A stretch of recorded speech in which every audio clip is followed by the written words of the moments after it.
Sa loob ng prangkisa, si Asuka ay itinalaga bilang pangalawang anak at ang piloto ng isang higanteng mecha na pinangalanang Evangelion Unit 02 upang labanan ang mga kaaway na kilala bilang Angels para sa espesyal na ahensyang Nerve.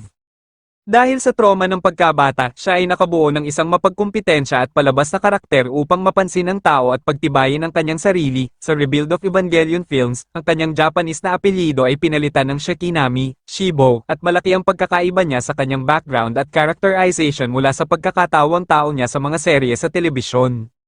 Orihinal na iminungkahi siya ng tagalikha ng serye at direktor na si Hideaki Anno bilang pangunahing bida ng serye. Ang character designer na si Yoshiyuki Sadamoto ay humiling kay Ano na magsama na lang ng isang lalaki na pangunahing karakter na ibinaba siya sa papel bilang co-protagonist kasama si Shinji Ikari. Ibinatay ni Ano ang kanyang sikolohiya sa kanyang personalidad, dinadala ang kanyang mga mod sa karakter, kumikilos ng katutubo at hindi iniisip kung paano mag-evolve ang karakter.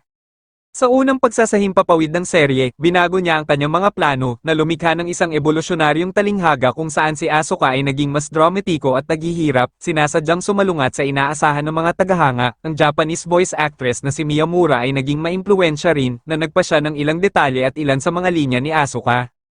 Napanatili ni Asuka ang isang mataas na ranggo sa mga poll ng kasikatan ng serye at lumabas sa mga survey upang magpasya sa pinakasikat na mga karakter ng anime sa Japan. Ang merchandising na batay sa kanya ay inilabas na rin, partikular na ang mga action figure na naging lubhang popular.